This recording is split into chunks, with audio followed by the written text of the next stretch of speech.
quand la vigne fait pousser du blé. Acheter un vignoble dans ce prestigieux terroir médocain, ça peut rapporter gros.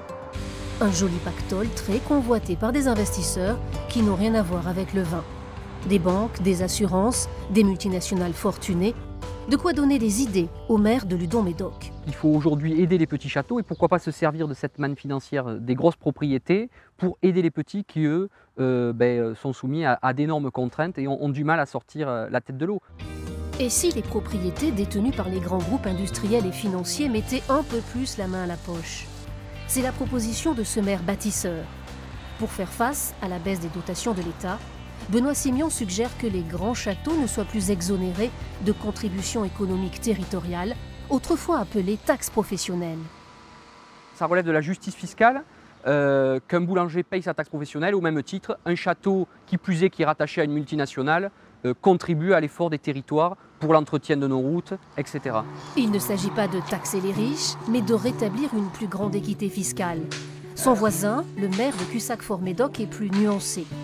Sa solution, pas de taxes supplémentaires, mais une réforme de l'impôt, pour en finir avec le deux poids deux mesures. Le rapport entre une bouteille vendue en AOC au Médoc à Cussac et une bouteille de Grand Cru classé de Saint-Julien produit sur la commune de Cussac, c'est plus un rapport de 1 à 9. Donc on voit bien qu'il y a un delta très important qui représente au bas mot, rien que pour la commune de Cussac, facilement 70 000 € de manquants par an. Dominique Fédieux est un jeune maire viticulteur. Sa petite propriété familiale côtoie les grands crus classés du Médoc et il reconnaît que tous ne contribuent pas de la même façon à la vie de son village. Si on devait regarder le pourcentage de participation à l'effort fiscal, tout comme les petites entreprises participent plus que les grandes, les petits agriculteurs participent plus souvent que les grandes propriétés. C'est d'autant plus vrai en viticulture. Des propositions qui risquent de faire couler beaucoup d'encre. Nous sommes allés à Sissac, sur la propriété de ce modeste artisan viticulteur. Sceptique, il préfère le statu quo et il l'assume. Parce que de faire des mesures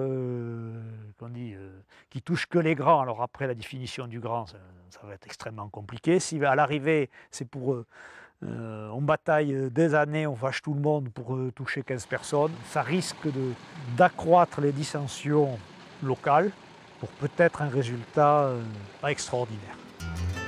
Les représentants des grands châteaux n'ont pas souhaité s'exprimer sur ce sujet sensible.